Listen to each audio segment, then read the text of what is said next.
आप सभी का स्वागत है हिंदी नोबेल स्टोरी एक्सप्लेनर में। यहाँ हर एक स्टोरी आपको सिस्टम, रोमांस और जादू की एक अलग ही सफर पे ले जाती है। डिस्क्लेमर: गल्प पे बताया गया स्थान, काल, चरित्रों सब कुछ काल्पनिक है। अध्याय 541। फिर मुझे क्या करना चाहिए? अनीता सक्सेना ने चिंतित होकर पूछा। उसने यह उम्मीद नहीं की थी कि यह समस्या उसके सामने आएगी और वह तुरंत घबरा गई।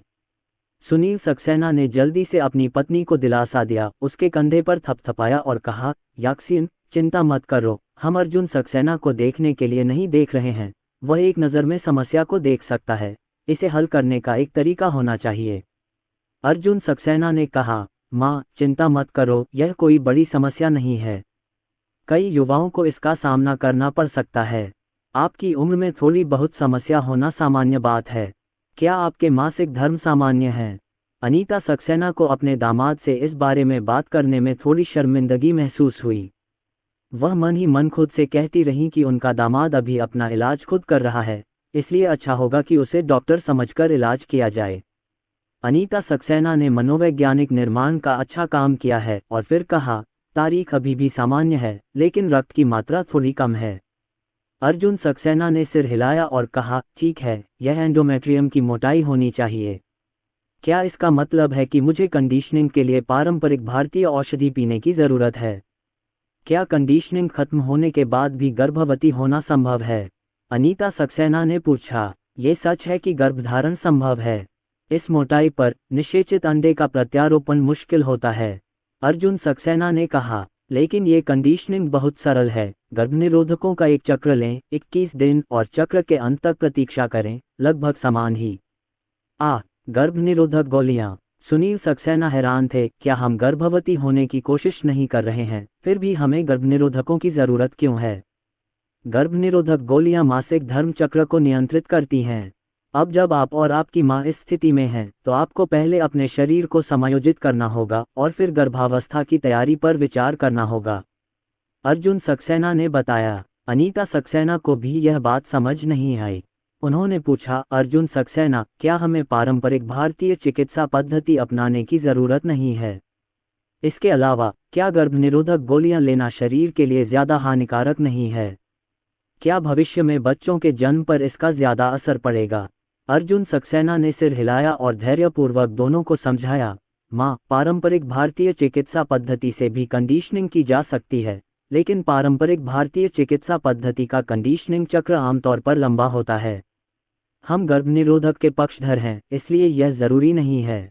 मैं जिस गर्भनिरोधक गोली की बात कर रही हूँ, वह दीर्घकालिक गर्भनिरोधक गोली है, जिसका शरीर पर बहुत कम दुष्प्रभाव होता है और भविष्य में गर्भधारण की तैयारियों पर इसका कोई प्रभाव नहीं पड़ता है।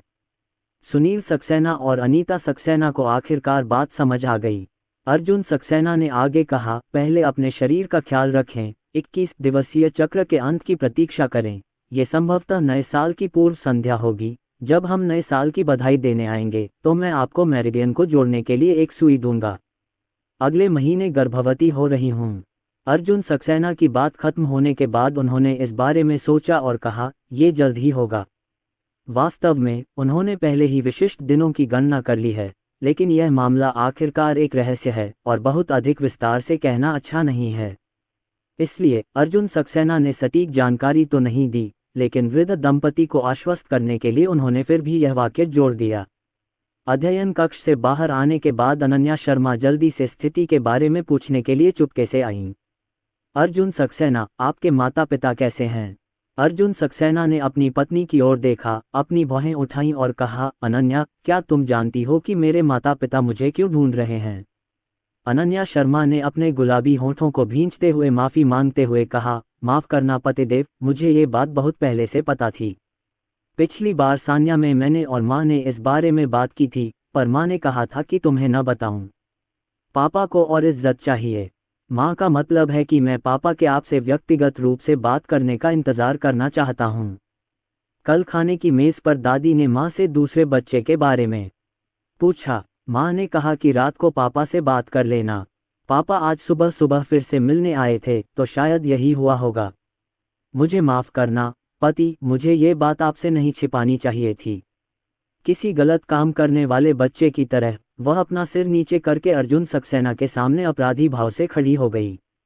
अर्जुन सक्सेना ने अपना हाथ उठाया और उसके सिर को छुआ, मुस्कुराए और कहा, ठीक है, ये तुम्हारे माँ बाप का मामला है। माँ ने तुम्हें मना किया है कि इस बारे में बात मत करो। ऐसा करना ठीक है, लेकिन अगर भविष्य में तुम्हें कोई और बात समझ में आए तो तुम्हें मुझे पहले ही बता देना होगा, समझे? अनन्या शर्मा ने तुरंत सिर हिलाया और कहा, हाँ जरूर, हम एक परिवार हैं, मैं तुम्हें कुछ भी बताऊंगी। आपके माता पिता कैसे हैं? अर्जुन सक्सेना ने अनन्या शर्मा को स्थिति के बारे में बताया और अनन्या शर्मा ने कहा, ये गंभीर नहीं है। खैर, मैं अगले साल मार्च तक गर्भधारण कर पाऊंगी, अर्जुन सक्सेना ने कहा। अनन्या शर्मा ने सिर उठाया, अर्जुन सक्सेना की तरफ देखा और बोली, क्या मैं मार्च में प्रेग्नेंट हो सकती हूँ? क्या तुम्हें इतना यकीन है? अर्जुन सक्सेना ने हल्के से उसकी तर्जनी उंगली उसके गुलाबी होठों पर थपथपाए और कहा, श। अनन्या शर्मा की आंखें चमक रही थीं, उसका मुंह अर्जुन सक्सेना ने बंद कर रखा था और वह बड़ी चमकती आंखों से केवल अपना सिर हिला सकती थी। बहुत बढ़िया, क्या अगले साल मुझे कई भाई या बहन नहीं मिल सकेंगे? शिशुओं के भी चाचा या चाची हो सकते हैं। हालांकि एक चाचा या चाची हैं जो मुझसे छोटे हैं और मुझे नहीं पता कि छोटे बच्चे भ्रमित महसूस करेंगे या नहीं। हाँ, अपने चाचा और चाची के साथ बड़ा होना संभवतः एक अनोखा अनुभव होगा जो इस युग के बच्चों को मिलेगा। 18 तारीख की सुबह सुनील सक्सेना एक बड़े परिवार को लेकर अपने गृहनगर पहुंचे। सुपरिवार के बुजुर्ग और बुजुर्ग महिला भी कुछ दिन सुनील सक्सेना के घर में रहे हैं और अब वे दोनों साथ साथ वापस जा रहे हैं। भीड़ के कारण सुनील सक्सेना और अर्जुन सक्सेना ने दोनों कारों को चलाने का फैसला किया। पापा, मम्मी, अर्जुन सक्सेना अनन्या और तीनों बच्चों को लेकर आ रहे हैं। याक्सियन उनकी कार हो सकती है और अनन्या के साथ बच्चों की देखभाल के लिए जा सकती है। आप दोनों मेरी कार ले सकते हैं, सुनील सक्सेना ने कहा। बुजुर्ग महिला सू बोली, मैं बच्चों के साथ बैठना चाहती हूँ। मैं भी अर्जुन सक्सेना की गाड़ी ले लेती हूँ। तुम अपने पापा को अपनी गाड़ी ले जाने दो। सुनील सक्सेना कुछ बोल पाते उससे पहले ही श्रीमान सू ने सीधे कहा, मुझे उनकी गाड़ी नहीं लेनी, मुझे अपने पोते की नई गाड़ी लेनी है। मैंने इतनी बड़ी मर्सिडीज बेंज कभी नहीं चलाई। सुनील सक्सेना ने कहा, पिताजी, आपके बेटे की कार भी मर्सिडीज बेंज है। आपकी मर्सिडीज बेंज मेरे पोते जितनी बड़ी नहीं है और अर्जुन सक्सेना की कार पहली नज़र में ही आरामदायक लगती है। इस सीट पर मसाज की सुविधा भी है। आपकी कार देखने में तो मजबूत लगती है, इसलिए उतनी अच्छी नहीं है, श्री सू ने कहा। सुनील सक्सेना बेबस नजर आए। अर्जुन सक्सेना ने 10 लाख से ज्यादा की एक मर्सिडीज बेंज खरीदी, जो वाकई एक शानदार 7 सीटर कार है, लेकिन उनकी अपनी कार तो मर्सिडीज बेंज बिग जी है। बिग जी की करोड़ों की कीमत भला कैसे कम हो सकती है? बूढ़ा आदमी और बूढ़ी औरत दोनों अर्जुन सक्सेना की कार बनना चाहते हैं और अनीता सक्सेना अपनी बेटी के साथ बच्चों की देखभाल करना चाहती है। इस तरह उसके पीछे कोई नहीं है। क्या ऐसा हो सकता है कि उसे अकेले गाड़ी चलाने के लिए कहा गया हो? मम्मी पापा, आप सबको अर्जुन सक्सेना के साथ जाना है और उसकी कार काफ़ी नहीं है। 7 सीटों वाली कार में बच्चों की 3 सेफ्टी सीटें पीछे की 3 सीटों, आगे की पंक्ति में अर्जुन सक्सेना और एक और सीट घेर लेती हैं। अनन्या की सीट, सिर्फ 2 सीटें बची हैं, आप तीनों को बैठना है, क्या कोई सीट कम नहीं है? तो फिर अपने पापा को अपनी कार में बैठने दो। बिना कुछ कहे श्रीमती सू कार में बैठ गईं और अपनी सीट बेल्ट बांध ली। बूढ़े ने अपनी छड़ी ऊपर उठाई और कहा, तो बेहतर होगा कि मेरी बहू योंगशेंग जाकर यह काम कर ले। तुम दोनों रास्ते में बातें भी कर सकते हो। अनीता सक्सेना अंदर बैठी रिया की उंगलियां भींच रही थी। उसने बाहर खड़े ओल्ड मास्टर सू को शर्मिंदगी से देखा और कहा, पापा देखिए, रिया नहीं चाहती कि मैं जाऊं। अंत में श्री सू के पास गुस्से में वहां बड़े जी के पास जाने के अलावा कोई विकल्प नहीं था। श्री सू सह पायलट की सीट पर बैठे रहे, एक शब्द भी नहीं बोले और वहीं उदास बैठे रहे। उनके बगल में बैठे सुनील सक्सेना भी गुस्से में हैं। उनकी 20 लाख से ज्यादा की मर्सिडीज बेंज बिग जी को कब ऐसी शिकायतें हुई हैं? कोई भी उसके साथ डेट पर नहीं जाना चाहता था। पूरे रास्ते दोनों ने एक दूसरे से बात नहीं की और जब उन्होंने पीछे अर्जुन सक्सेना के बिस्तर की ओर देखा तो वे हंसते हंसते लोटपोट हो गए। याक्सियन, क्या तुमने वो सिगरेट और कैंडी तैयार कर ली है जो मैंने तुम्हें बनाने को कहा था? बूढ़ी मैडम सू ने आरव के साथ खेलते हुए पूछा। अनीता सक्सेना ने कहा, सब तैयार है, चिंता मत करो माँ। अनन्या शर्मा बोली, मम्मी, आप किसकी तैयारी कर रही हैं? अनीता सक्सेना ने कहा, मैंने इसे आपके लिए तैयार किया है। श्रीमती सु मुस्कुराई और अपनी पोती की ओर देखा और कहा, अनन्या, तुम युवा लोग अभी इसे नहीं समझते हो, इसलिए मैंने तुम्हें नहीं बताया, बस अपनी माँ को इसे तैयार करने दो। मेरे नए चाचा पहली बार वापस जा रहे हैं और गांव के लोग थोड़ी देर बाद इसे देखने ज़रूर आएंगे। चलो, हम भी इस मस्ती में शामिल हो जाते हैं। नए चाचा सबको सिगरेट देंगे और तुम्हें कैंडी देंगे। जब तुम किसी बच्चे से मिलोगे तो तुम्हें और कैंडी देंगे और सब 2 सिगरेट भेजेंगे। एक नेक काम का दोहरा आनंद होता है। क्या अब भी ऐसा कोई रिवाज है?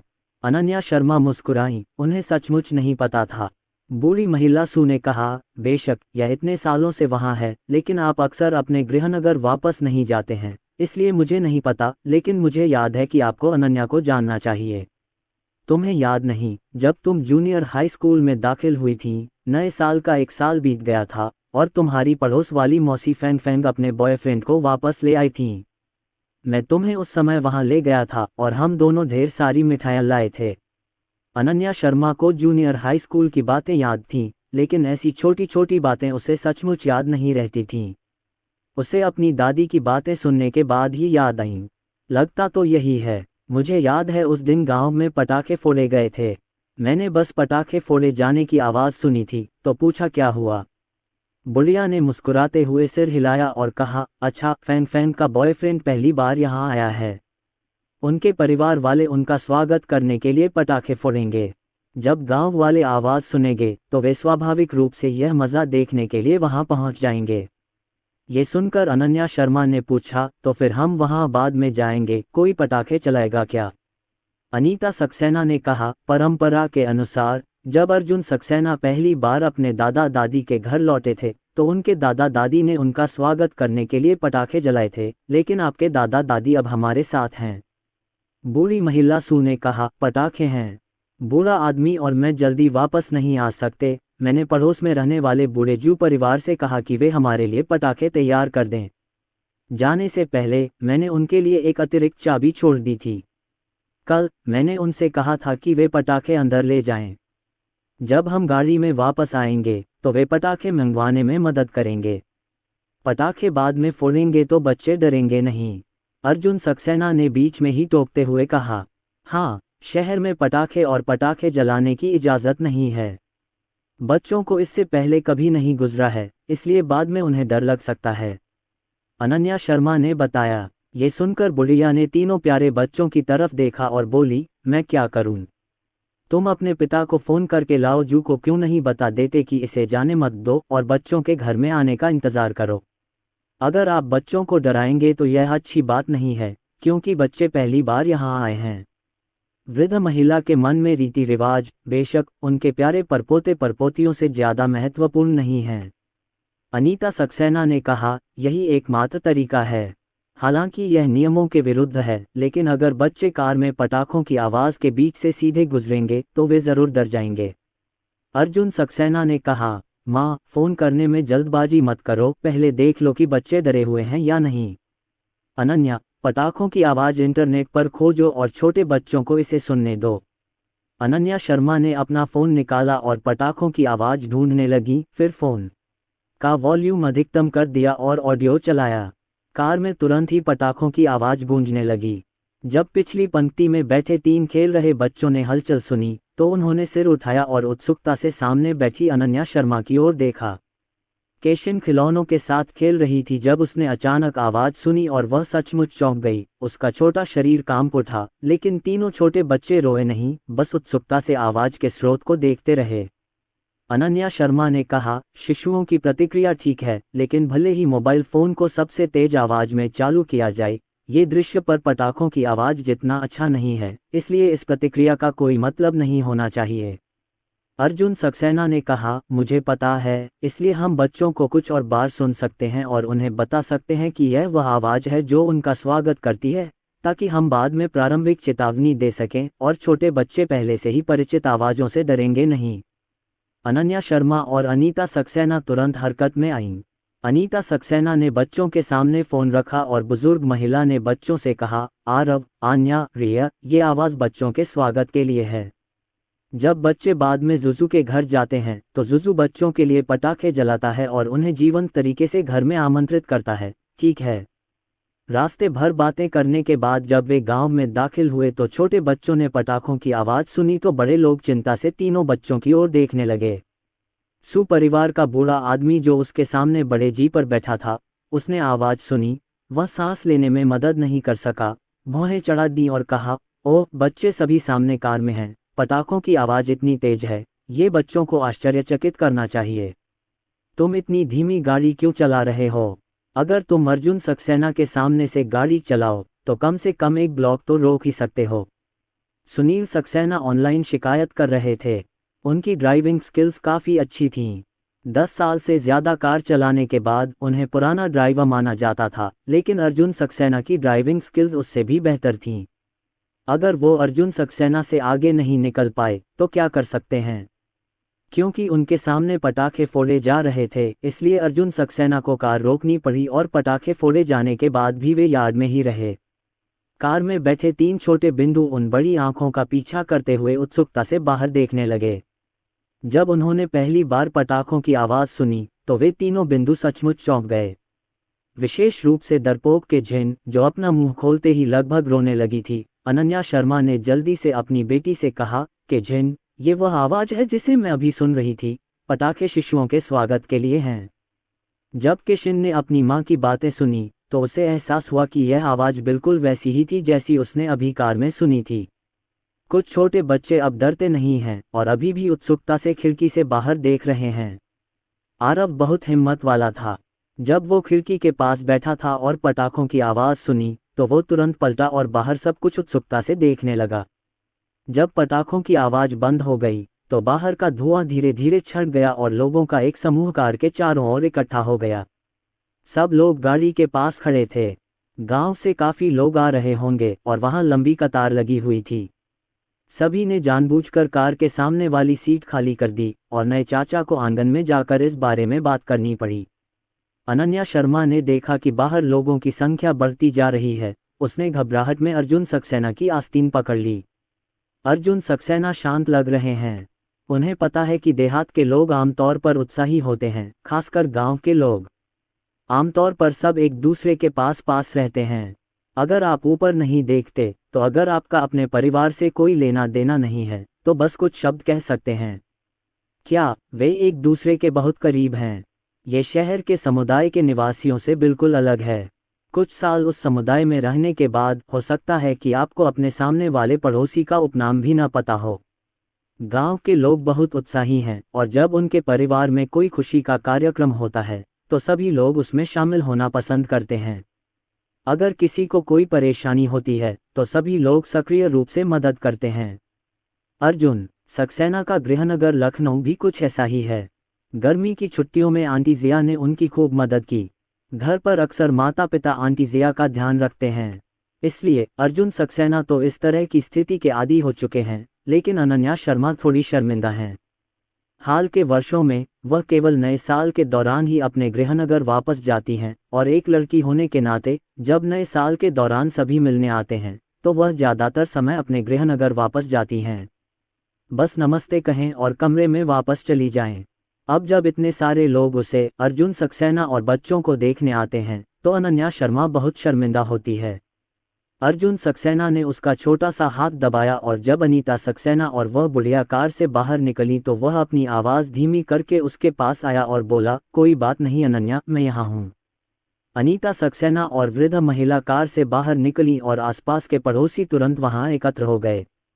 लाओ सू की बहू, आप वापस आ गईं। आज सुना है कि आपकी पोती और पोता अपने बच्चों के साथ वापस आ गए हैं। पटाखों की आवाज़ सुनकर हम वहाँ आ गए।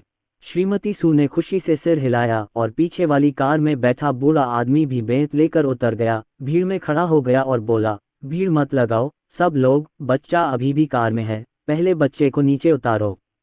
उन्होंने सुनील सक्सेना को, जिन्होंने अभी अभी कार पार्क की थी, बच्चे को पकड़ने का निर्देश दिया। इससे पहले कि सुनील सक्सेना सभी को नमस्ते कह पाते, उन्हें उस बूढ़े व्यक्ति ने धक्का दे दिया और उन्हें कार में बैठकर पहले बच्चों को नीचे उतारना पड़ा। सच में हर बार जब वो और अनीता सक्सेना वापस आते थे तो सब उन्हें घेर लेते थे। इस बार अर्जुन सक्सेना वापस आया तो उसकी कोई हैसियत ही नहीं थी। अभी तक कोई भी अपनी कार ले जाने को तैयार नहीं था, लेकिन अब वह सीधे तौर पर एक कुली बन गया है जिसे हर कोई नज़रअंदाज करता है। तीनों बच्चों को कार से बाहर निकाला गया और आसपास के पड़ोसी दंग रह गए। अरे, ये बच्चा तो बहुत प्यारा है। सफ़ेद और कोमल, गोल सिर वाला, बिल्कुल लड़के जैसा दिखता है और उसे देखकर तो मानो धन्य हो गया। एक आंटी ने आरव की तरफ देखा और कहा। बुढ़िया ने आरव को गले लगाया और गर्व से बोली, अच्छा, ये बॉस है, ये लड़का है। बॉस, एक से ज़्यादा बच्चे? क्या इस साल आपकी अनन्या की सगाई नहीं हुई? ये दूसरा बच्चा है। बच्चा इतना बड़ा नहीं दिखता। जब सब हैरान थे, सुनील सक्सेना आन्या को बाहर ले गए। गोरी चिट्टी बच्ची अपनी बड़ी बड़ी गोल आंखों से सबको उत्सुकता से देख रही थी। अनीता सक्सेना अभी अभी आन्या को लेकर उसकी मौसी से बोली, वांग मौसी, मेरे परिवार में अनन्या ने एक बच्चे को जन्म दिया है, लेकिन यह एक से ज़्यादा बार हुआ है। ये दूसरी बच्ची है, आन्या। एकाधिक जन्म। हर कोई केवल ये जानता है कि पुराने सू परिवार की अनन्या शर्मा इस गर्मी में सगाई कर रही है, और ऐसा लगता है कि बच्चे पहले ही पैदा हो चुके हैं, लेकिन वे नहीं जानते कि अनन्या शर्मा ने कई जन्मों को जन्म दिया। सू परिवार के बुजुर्ग और बुजुर्ग महिला पोते अर्जुन सक्सेना से बहुत संतुष्ट नहीं थे और बुजुर्ग अनन्या शर्मा की लंबी दूरी की शादी को स्वीकार नहीं कर रहे थे। इसलिए जब उन्हें पहली बार इस बारे में पता चला तो वे अर्जुन सक्सेना से मिलने लखनऊ जाने से पहले बुजुर्ग दंपति बहुत खुश हुए। इस मामले का उल्लेख करने में संकोच किया गया है और सभी को ज़्यादा जानकारी नहीं है। एक लड़का और एक लड़की, इस बच्चे के दोनों बच्चे हैं। लाओ सू, आपका परिवार बहुत भाग्यशाली है। 2 से ज़्यादा हैं, श्री सू ने मुस्कुराते हुए कहा। इसके तुरंत बाद सुनील सक्सेना ने केशिन को कार से बाहर निकाला और बूढ़े व्यक्ति ने उसे लेते हुए कहा, ये सबसे छोटा है और यह बिल्कुल बड़ी बहन जैसा दिखता है। रिया और अनन्या साथ हैं, उनकी शक्ल पहचानना वाकई मुश्किल है, इसलिए उनके कपड़ों के रंग से ही फर्क पड़ता है। उनके चेहरे के हाव भाव देखकर मुझे डर लग रहा है कि सबसे नज़दीकी अनन्या शर्मा और अर्जुन सक्सेना के अलावा कोई उन्हें पहचान ही नहीं पाएगा। 3 बच्चे, ये बहुत दुर्लभ है। आपकी अनन्या वाकई अद्भुत है और उसने एक साथ 3 बच्चों को जन्म दिया। ये तीनों बच्चे भी बहुत अच्छे दिखते हैं, लेकिन वे बचपन में अनन्या जैसे नहीं दिखते। क्या वे पापा जैसे दिखते हैं? एक 30 वर्षीय व्यक्ति ने कहा। जैसे ही उन्होंने बोलना समाप्त किया, अर्जुन सक्सेना कैंडी और सिगरेट लेकर कार से बाहर निकल गए। अनन्या शर्मा उनके पीछे पीछे नीचे आई। उनके हाथ में मुट्ठी भर कैंडी थी और जब उन्होंने उन्हें देखा तो उन्हें दे दी। अर्जुन सक्सेना की जिम्मेदारी थी कि वह सभी को सिगरेट दें। जब सबने अर्जुन सक्सेना को देखा तो उनकी आंखें चमक उठीं। अधेड़ उम्र की मौसियों ने एक के बाद एक फुसलाया, अरे, हमने अपने गांव में इतना सुंदर युवक कभी नहीं देखा। अनन्या, तुम्हारी नज़र वाकई अच्छी है और तुम्हें ऐसा पति मिला है जो किसी स्टार से भी ज़्यादा सुंदर है। इस बड़े आदमी की लंबाई लगभग 1.9 मीटर तो नहीं होगी। वो वाकई बहुत हैंडसम है और उसका फिगर भी अच्छा है, बिल्कुल किसी मॉडल जैसा। हमारी अनन्या भी अच्छी दिखती है, याक्सियन की तरह। जब योंगशेंग और याक्सियन की शादी हुई तो मैंने कहा, याक्सियन हमारे गांव की सबसे सुंदर बहू होनी चाहिए। अनन्या को देखो, बिल्कुल अपनी माँ की तरह, बहुत अच्छी दिखने वाली। और अब अनन्या को फिर से इतना अच्छा दिखने वाला पति मिल गया है। वे दोनों एक साथ खड़े हैं, ये बहुत सही है। बूढ़े सू, तुम्हारे घर के ये नए चाचा वाकई अनोखे हैं। मैंने पूछा, तुमने मुझे स्वागत के लिए सबसे बड़ा चाबुक क्यों लेने दिया? पड़ोस में रहने वाले लाओ जू ने मुस्कुराते हुए कहा। अर्जुन सक्सेना उस बूढ़े आदमी के पीछे गया, लाओ शू को 2 सिगरेट दी और उसके लिए बड़ी मात्रा में कैंडी ले आया। लाओ जू ने कैंडी अपनी जेब में रख ली और सिगरेट जलाने ही वाला था कि तभी बूढ़े सू ने जीभ चटकाई और मुस्कुराते हुए कहा, लाओ जू, धूम्रपान मत करो। लाओ शू ने सोचा, क्या बात है लाओ सू, इस सिगरेट को अब पीने की अनुमति नहीं है। मिस्टर सू ने अपनी गोद में रिया की ओर इशारा करते हुए कहा, क्या तुम बच्ची को नहीं देख सकती? बच्ची के सामने सिगरेट पीना मना है। लाओ जू हंसा और बोला, ठीक है लाओ सू, कोई तुम्हें नियंत्रित कर सकता है ना?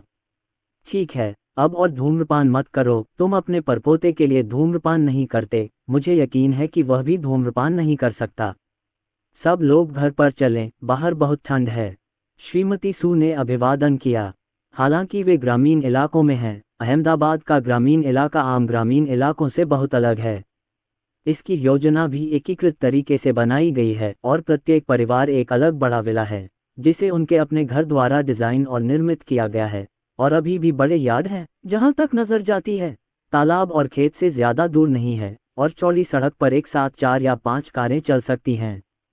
सू परिवार का विला असाधारण रूप से बड़ा है क्योंकि सुनील सक्सेना बाहर अच्छा समय बिताते हैं और बुजुर्ग व्यक्ति स्वाभाविक रूप से देहात में बेहतर जीवन जीते हैं।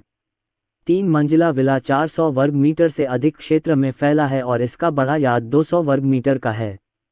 पहली मंजिल पर रहने का कमरा बहुत बड़ा है और जीवंत पड़ोसियों को समायोजित करने में कोई समस्या नहीं है। बड़े साहब ने बच्चों अर्जुन सक्सेना और अनन्या शर्मा को लिविंग रूम में देखा। माहौल बहुत अच्छा था। तभी एक 40 साल की महिला अपने पति का हाथ पकड़े अंदर आई। उनके अंदर आते ही कमरे का माहौल मानो जम सा गया। अर्जुन सक्सेना ने देखा कि कोई फिर से अंदर आया है और वह सिगरेट देने और कैंडी लेने जा रहा है, लेकिन उसने स्पष्ट रूप से महसूस किया कि इन 2 लोगों के प्रति सभी का रवैया थोड़ा अलग था। सुनील सक्सेना और अनीता सक्सेना तो ठीक हैं, लेकिन श्री सू और श्रीमती सू का नाम अधिक स्पष्ट है। बूढ़ी महिला जैसा व्यक्ति जो हर पहलू में व्यापक है एक दूसरे को देखता है और उसके मुंह के कोने पर मुस्कुराहट बहुत अधिक कठोर हो जाती है। पिता किनकिन, माता किनकिन, आप यहाँ हैं। बूढ़ी मैडम सू ने शर्मनाक मुस्कान के साथ अभिवादन किया। किन अनीता सक्सेना ने प्रसन्नतापूर्वक कहा, अरे आंटी सू, आज आपके घर में इतनी रौनक है, हम कैसे नहीं आ सकते। अभी अभी पटाखे फूटे थे, हम दोनों घर पर चौंक गए। मैं और बुजुर्ग जल्दी से उठे और बाहर देखने लगे कि क्या हो रहा है। बाहर आते ही पता चला कि सब घर पर नहीं हैं। हम पूरा रास्ता पैदल चलकर गए तो पता चला कि सब तुम्हारे घर पर थे। ऊनी कपड़ा, आंटी सू, अंकल सू, यह आपकी अनन्या है जो अपने पति और बच्चों को वापस ला रही है। ये कहते हुए अनीता सक्सेना ने अर्जुन के पिता को अपनी ओर खींचा और अर्जुन सक्सेना को ऊपर से नीचे तक देखा। हालांकि उसके चेहरे पर मुस्कान थी, लेकिन उसकी आंखें ज्यादा दोस्ताना नहीं थीं। अर्जुन सक्सेना लोगों को देखने में बहुत सटीक हैं। ये औरत गांव की कोई ऐसी महिला होगी जिससे सब छिपना पसंद नहीं करते। जहां तक उसके पति की बात है, पहली नज़र में वह एक ईमानदार इंसान लगता है जिसे बात करना पसंद नहीं। ज्यादातर उसके रिश्ते की वजह से ही बड़े लोग उसे पसंद नहीं करते। देखो, लेकिन उसने मुस्कुराते चेहरों पर हाथ बढ़ाकर थप्पड़ नहीं मारे। बुढ़िया को भी अंदाजा हो गया था कि चेहरे के प्रोजेक्ट ने उनका स्वागत किया है, इसलिए अर्जुन सक्सेना ने सहजता से सिगरेट और कैंडीज थमा दी।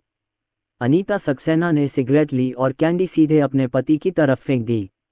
वह बच्चे के सामने सिगरेट जलाने ही वाली थी कि सामने बैठे बुजुर्ग ने भौहें चढ़ा लीं। अनन्या शर्मा को उम्मीद नहीं थी कि दूसरा पक्ष सीधे बच्चे के सामने सिगरेट जलाएगा, इसलिए कई पुरुषों ने खुद को रोक लिया। अर्जुन सक्सेना ने अनन्या शर्मा को अपने पीछे खींच लिया और बच्चों को किनारे ले जाने को कहा। सिगरेट पीते हुए किन अनीता सक्सेना सू परिवार के बूढ़े आदमी और बूढ़ी औरत के पास ऐसे चली गईं जैसे कुछ हुआ ही न हो। अंकल सू, आंटी, आप दोनों वाकई हमारे गांव में सबसे खुशकिस्मत हैं। भाई योंगशेंग हमारे गांव में सबसे होनहार है ना।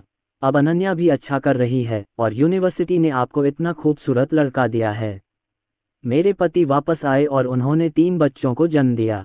आप दोनों की उम्र 70 साल से कुछ कम है। पूर्वज होना कितना भाग्यशाली है।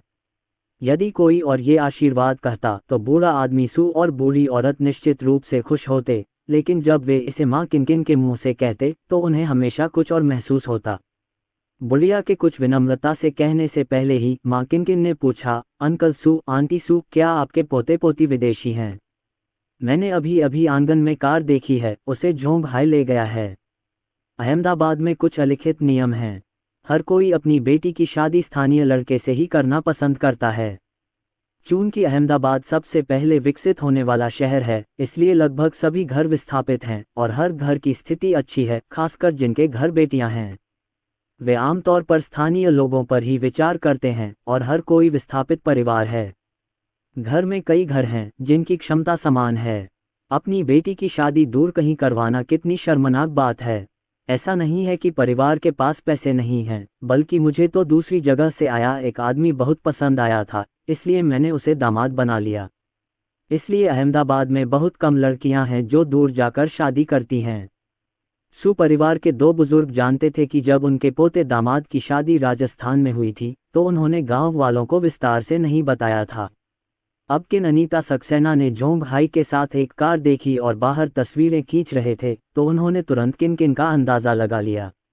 लैंग शहर से बाहर है और अनन्या शर्मा शादीशुदा है।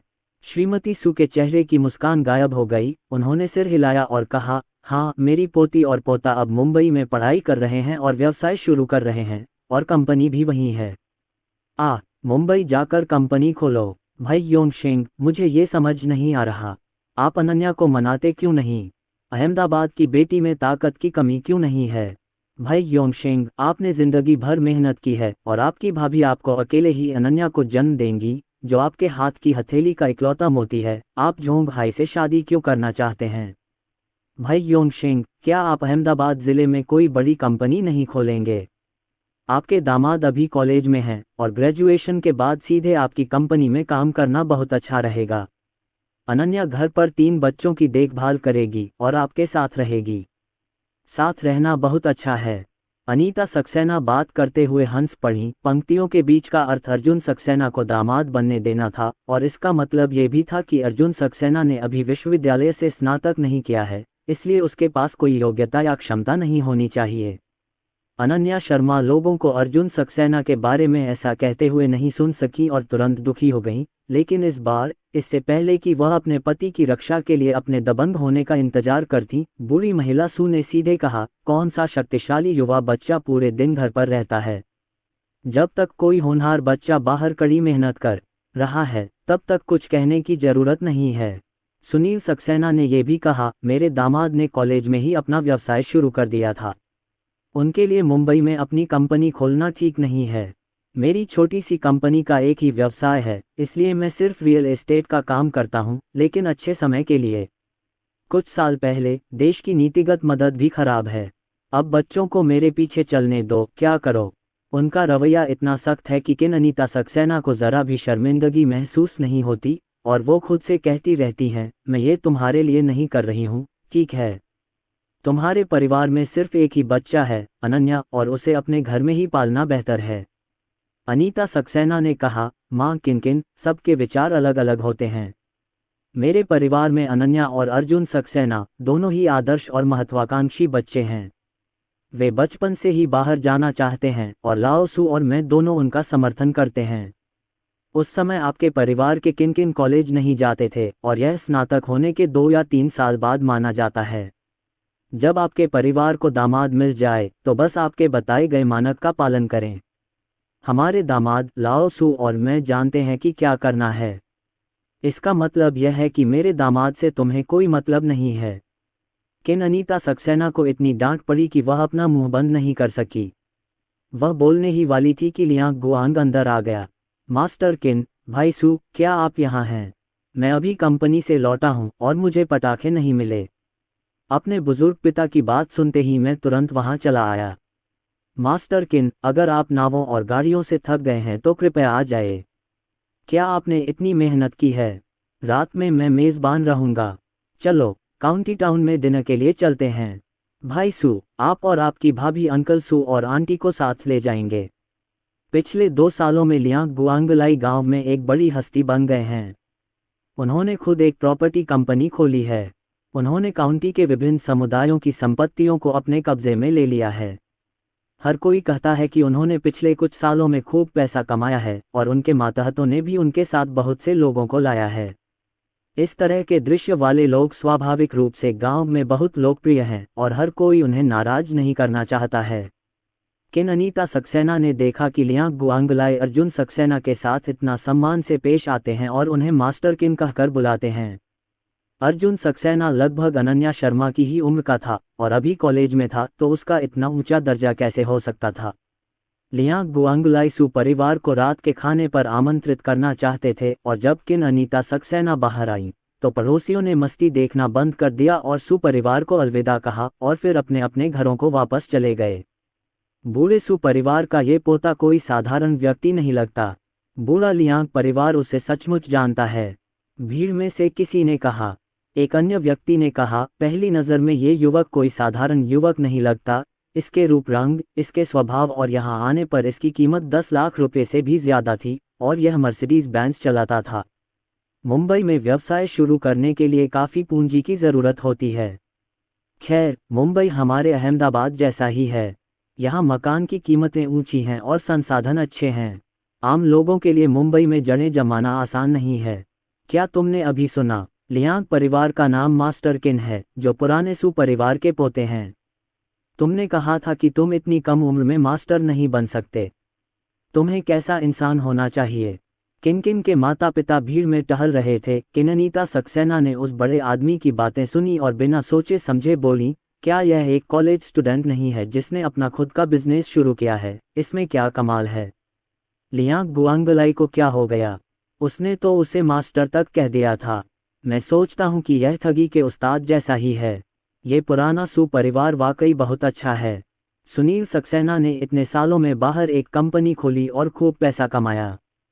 परिवार में सिर्फ एक बेटी है और उन्होंने अपनी बेटी की शादी भी कर दी। हमारे किन के बारे में आपने और क्या कहा? भविष्य में मेरी बेटी की शादी होना नामुमकिन है और हमारे किन के मौजूदा हालात को देखते हुए हम अर्जुन सक्सेना से बेहतर दामाद आंख मूंद कर भी नहीं ढूंढ सकते। ये किन माँ आमतौर पर गांव में एक घृणित प्रकार की होती है, लेकिन हर कोई पड़ोस में पड़ोसी होता है और दूसरों के लिए उसके सामने कुछ भी कहना मुश्किल होता है। लेकिन वह जो कहती थी उसे आमतौर पर नज़रअंदाज कर दिया जाता था। उनके बगल के पड़ोसियों ने भी स्वीकृति का एक शब्द भी नहीं कहा और अनीता सक्सेना को शर्मिंदगी महसूस नहीं हुई और वह अपने पति को घुमा फिराकर अपने घर ले गईं। लियांग परिवार की जन्मदिन पार्टी में अभी 2 दिन बाकी हैं। ये 2 दिन अच्छे हैं। अनन्या शर्मा ने अर्जुन सक्सेना और बच्चों को घुमाने ले जाने का फैसला किया है। उनके शहर का नज़ारा अभी भी अच्छा है। ये देखकर कि वे बच्चों को बाहर ले जा रहे हैं, अनीता सक्सेना मदद के लिए दौड़ी। सुनील सक्सेना ने उन्हें पकड़ लिया और धीमी आवाज में बोले, क्या तुम हमेशा नहीं कहती थी कि तुम दोनों को अकेले रहने का मौका देना चाहती हो? इस बार मैं अपने शहर कई बार गया। नए माहौल में परिवार को बाहर घूमने ले गया। हर जगह पड़ोसी होते हैं। क्या आपको डर लगता है कि रास्ते में कुछ हुआ तो कोई मदद नहीं करेगा? जब अनीता सक्सेना ने ये सुना तो वह तुरंत बैठ गईं। 3 घुमक्कड़ एक साथ रखे जा सकते हैं। गांव की सड़क बहुत चौड़ी है और 2-3 के समूह में साथ साथ चलने में कोई दिक्कत नहीं है। अर्जुन सक्सेना गाड़ी को धक्का दे रहे हैं और अनन्या शर्मा उन्हें गांव की हर चीज से परिचित कराने के लिए बगल में खड़ी हैं। अर्जुन सक्सेना, यह मेरे छोटे दादाजी का घर है, लेकिन अब यहाँ कोई नहीं रहता। मेरी छोटी दादी का देहांत अपेक्षाकृत जल्दी हो गया था और मेरे छोटे दादाजी के चाचा भी अहमदाबाद में रहते हैं। कुछ साल पहले ही मेरे छोटे दादाजी का भी घर ले लिया गया था। ये गांव का एक छोटा सा पार्क है। ये ज़्यादा बड़ा तो नहीं है, लेकिन क्या तुमने बीच में बना चौक देखा है? शाम के समय यहाँ बहुत चहल पहल रहती है। मेरी दादी को मत देखो, जो आमतौर पर आसानी से नहीं चलती, लेकिन चौक में अच्छा नाचती हैं। और वो छोटी सी झील, मैं तुम्हें बाद में दिखाऊंगा। बचपन में मैं उस झील में सिंघाड़े पकड़ता था। अनन्या शर्मा अर्जुन सक्सेना को झील तक ले गईं, लेकिन पहली नज़र में झील पूरी तरह साफ पानी से भरी हुई थी, जिसमें तैरते हुए जलीय पौधों या सिंघाड़ों का कोई निशान नहीं था। अनन्या शर्मा ने थोड़ा मुंह बनाया और बोली, वे क्यों चले गए? अर्जुन सक्सेना ने कहा, मैं पिछले कुछ सालों से योजना बना रहा हूँ। आपके गांव ने इतनी अच्छी योजना बनाई है और इस झील की सफाई भी हो गई होगी। सिंघाड़े की वजह से न सिर्फ इसकी सुंदरता बिगड़ेगी, बल्कि पानी की गुणवत्ता भी खराब होगी। अनन्या शर्मा ने मुंह बनाया, उनके चेहरे पर थोड़ी निराशा थी। ये देखकर अर्जुन सक्सेना मुस्कुराए और बोले, अनन्या, अगर तुम सिंघाड़ा खाना चाहो तो मैं बाद में तुम्हारे लिए ले आऊँगा।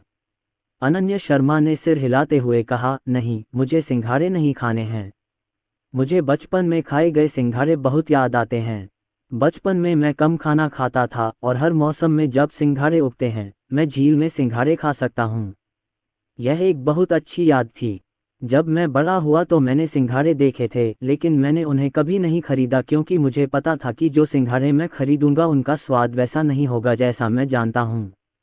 जब मैं पहली बार यहाँ आया था तो मुझे वास्तव में उम्मीद थी कि इस मौसम में यहाँ सिंघाड़े बिल्कुल नहीं होंगे, लेकिन मैं अभी भी इसे देखने के लिए उत्सुक हूँ। लेकिन अगर ऐसा नहीं होता है तो कोई बात नहीं, आखिरकार इतने साल बीत गए हैं। एक चक्कर लगाने के बाद अनन्या शर्मा आह भरने से खुद को रोक नहीं पाई। लगता है कई सालों से इस गांव में मेरा समय अच्छा नहीं बीता। जब मैं छोटी थी तब बहुत कम काम कर पाती थी। मुझे बस घूमना फिरना और दूसरे बच्चों के साथ खेलना पसंद है, इसलिए मैं सभी जगहों से वाकिफ हूँ और ढेर सारी अनमोल यादें छोड़ गई हूँ। लेकिन जूनियर हाई स्कूल के बाद जब मैं अपने गृहनगर वापस आया तो मुझे ज़्यादा घूमना फिरना पसंद नहीं था। मैं हमेशा घर पर ही रहता था और बाहर नहीं जाता था। हाई स्कूल और यूनिवर्सिटी की तो बात ही छोड़िए। आमतौर पर मैं नीचे भी नहीं जाता था। अगर तुम नहीं आते तो मैं घर पर ही रहता और तुम्हें टहलने ले जाता। मुझे लगता है कि यह मेरे टहलने जाने जैसा ही है, क्योंकि मुझे पता चला कि मैं बहुत सी जगहों को नहीं जानता था। जब अनन्या शर्मा बोल रही थी तो 3-4 बच्चे खेलने आए। उनके पीछे 30 साल की एक महिला आई जो उनमें से एक बच्चे की माँ थी और मुस्कुराते हुए उनकी ओर देखने लगी। यह एक बच्चा है, वाह कितना प्यारा बच्चा है। मुझे नहीं पता कि यह भाई है या बहन। अपने चाचा चाची से पूछो, छोटा भाई है या छोटी बहन? बच्चों के पीछे खड़ी महिला ने पूछा। बच्चे थोड़े शर्मीले लग रहे थे, खासकर अनन्या शर्मा और अर्जुन सक्सेना के सामने। आंटी, अंकल, ये छोटा भाई है या छोटी बहन? एक लड़के ने हिम्मत जुटाई और आरव की तरफ इशारा करते हुए पूछा। अनन्या शर्मा ने उसके सिर पर हाथ फेरा और मुस्कुराते हुए बोली, ये छोटा भाई है और बाकी दोनों छोटी बहनें हैं। क्या ये सब तुम्हारे और तुम्हारे चाचा के बच्चे हैं? छोटे लड़के ने पूछा। अनन्या शर्मा ने सिर हिलाया और कहा, यह मेरा और मेरे चाचा का बच्चा है। ओह, ये कितना अजीब है। छोटे लड़के ने अपना सिर खुजाया और कहा, मेरी बहन मुझसे इतनी छोटी क्यों है? मैं तो पहले से ही इतना बड़ा हूँ, लेकिन मेरी बहन तो बस इतनी बड़ी है। वो अभी भी दूध पी रही है। लेकिन चाचा चाची के परिवार के छोटे भाई बहन सब लगभग एक ही उम्र के हैं। वह छोटा लड़का ऐसा लग रहा था जैसे वह केवल 4 या 5 साल का हो, और बोलते समय उसने अपने और अपनी बहन के बीच के अंतर की ओर इशारा किया। अर्जुन सक्सेना ने उन्हें समझाया, चूंकि छोटा भाई और 2 छोटी बहनें एक साथ पैदा हुए थे, इसलिए उनकी उम्र एक ही है। उसके बगल में बैठी एक छोटी लड़की बोली, ओह, मैं समझ गई। मेरी माँ ने कहा था ये जुड़वां है ना? जुड़वां बच्चे 2 बच्चों का एक साथ जन्म लेना होता है। मेरी माँ ने कहा था कि उन्हें जुड़वां बच्चे चाहिए, है ना माँ? छोटी लड़की ने उस औरत की तरफ देखा और कहा। महिला मुस्कुराई, टूटे हुए बालों को कान के पीछे रखते हुए बोली, अच्छा, माँ को भी जुड़वां बच्चे पसंद हैं, पर जुड़वां मिलना मुश्किल है। अंकल और तुम्हारी आंटी अनन्या के 3-3 बच्चे हैं। बहुत से लोगों ने असल जिंदगी में कभी 3-3 बच्चे नहीं देखे होंगे। बेबी, तुम बहुत खुशकिस्मत हो। अपनी माँ की बातें सुनने के बाद छोटी लड़की ने एक खुश मुस्कान दिखाई। अनन्या शर्मा को देखने के लिए अपना सिर घुमाया, उसकी कोमल निगाहों से मिली और छोटा लड़का तुरंत शर्म से अपनी माँ के पीछे छिप गया। महिला ने अपनी बेटी को गोद में लिया और मुस्कुराते हुए बोली, हुई तुम इतनी शर्मा क्यों रही हो? अनन्या आंटी कोई बाहरी नहीं है। अनन्या आंटी बचपन में अक्सर अपनी माँ के साथ खेलती थीं। अब अनन्या आंटी अपने बच्चों को वापस ले आई हैं। तुम्हें अपनी आंटी के बच्चों के साथ अच्छे से रहना होगा, समझ रही हो? जब अनन्या शर्मा ने दूसरे पक्ष की बातें सुनी तो उनके चेहरे पर स्पष्ट रूप से स्तब्धता थी।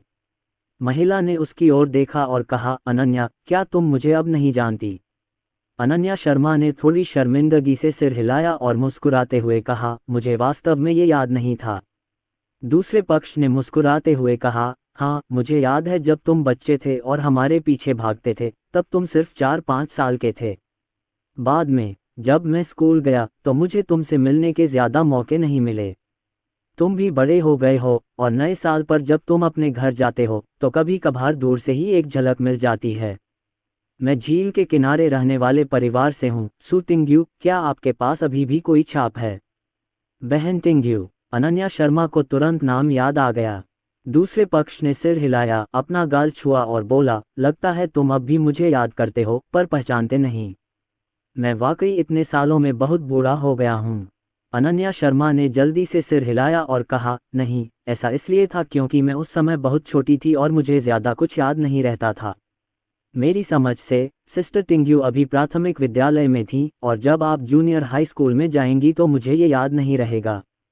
मैंने आपको कैसे देखा, ये वास्तव में महिला विश्वविद्यालय का 18वां बदलाव है और अब मैं इसे पहचान नहीं पा रही हूँ। तुम महिला विश्वविद्यालय की 18वीं नवविवाहिता हो। तुम बचपन में एक खूबसूरत लड़की थीं। उस समय जब भी तुम हमारे गांव आती थीं, हमारे गांव के बच्चे तुम्हें देखकर बहुत खुश होते थे। वह छोटी बच्ची किसी नाजुक गुड़िया जैसी सुंदर दिखती थी। सू टिंग्यू ने उस समय की घटनाओं को याद करते हुए अपने चेहरे पर एक सुखद मुस्कान बिखेरी। उस समय तुम्हें हमारी कुछ लड़कियों के पीछे भागना बहुत पसंद था।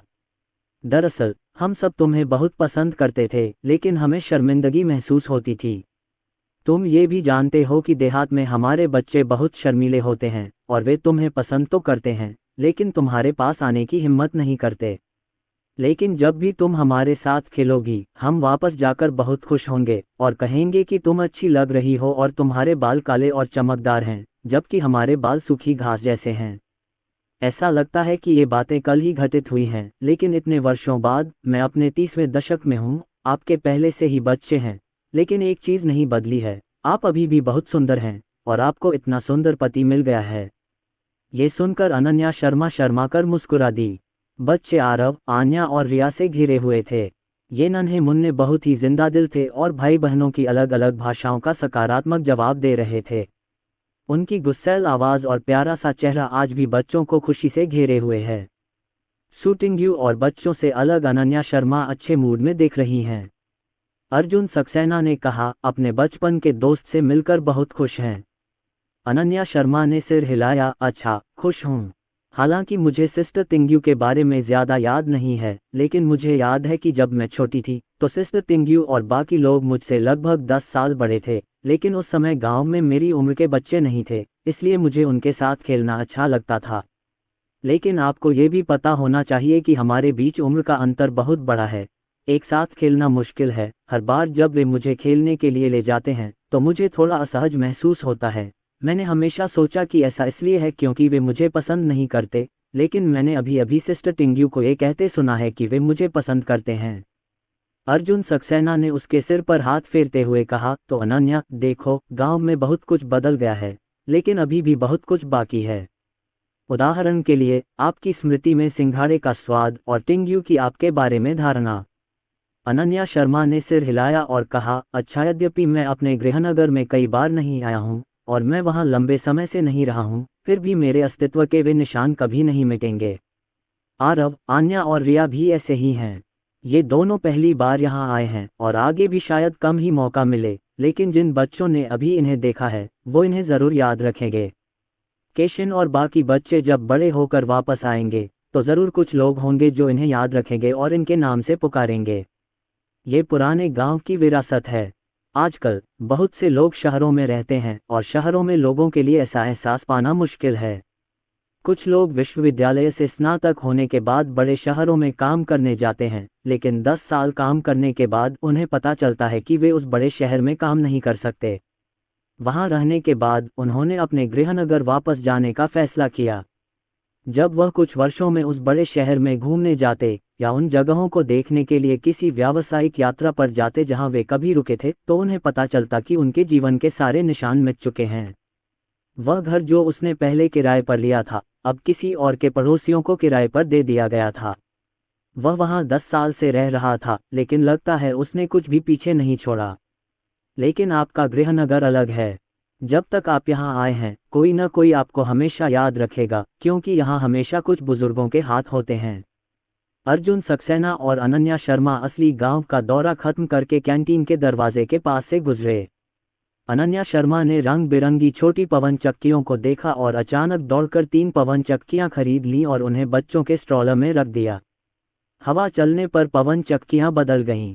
तीनों छोटे बच्चों ने पहली बार पवन चक्की को देखा और उत्सुकता से उसे देखा। पवन चक्की को रंग बिरंगे रंगों में बदलते देख छोटे बच्चों ने उत्साह से ताली बजाई। अर्जुन सक्सेना पैसे देने गए और जब वापस आए तो उनके हाथ में मसालेदार स्टिक के 2 पैकेट थे। उन्होंने अनन्या शर्मा को एक पैकेट दिया। यह आजकल प्रचलित वेलोंग स्पाइसी स्टिक्स नहीं है, बल्कि वह है जो कई साल पहले स्कूल के सामने वाली कैंटीन में बिकती थी। पहले 30 सेंट या 50 सेंट का पैकेट मिलता था, अब 1 रुपये का पैकेट मिलता है। जब अनन्या शर्मा ने इस मसालेदार टियाओ को देखा तो वह मदद नहीं कर सका। उसने मसालेदार टियाओ क्यों खरीदा?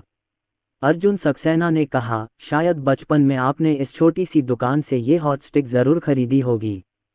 चूंकि आज हमने आपके बचपन की कई बातें याद की, इसलिए हॉट स्टिक एक ऐसा अनुभव है जिसे आप बिल्कुल भी मिस नहीं कर सकते।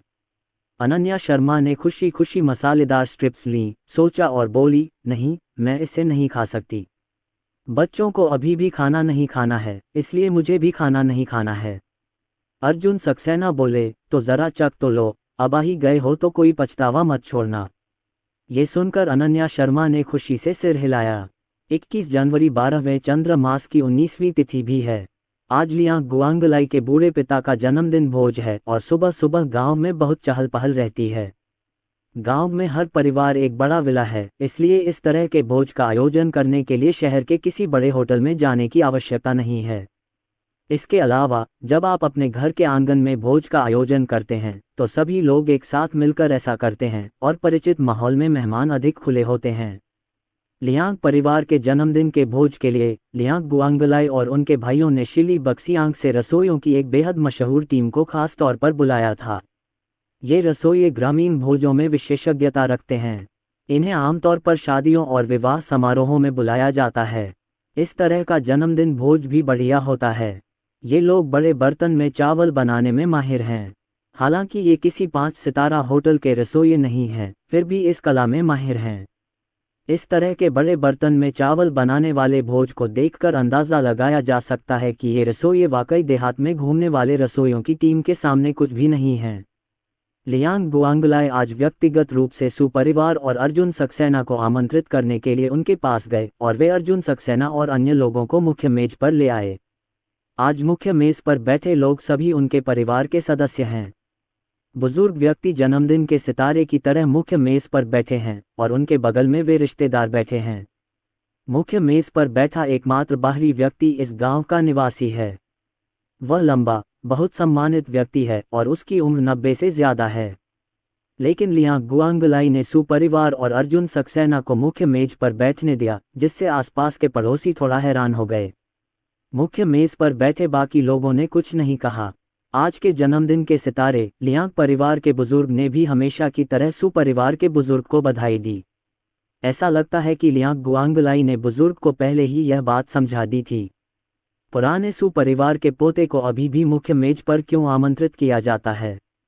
उस दिन जब पुराने सुपरिवार का पोता आया तो मुझे याद है कि लियांग गुआंगलाई ने उसका बहुत सम्मान किया था, लेकिन वे दोनों स्पष्ट रूप से गुआंगलाई के बड़े और अर्जुन सक्सेना के कनिष्ठ थे।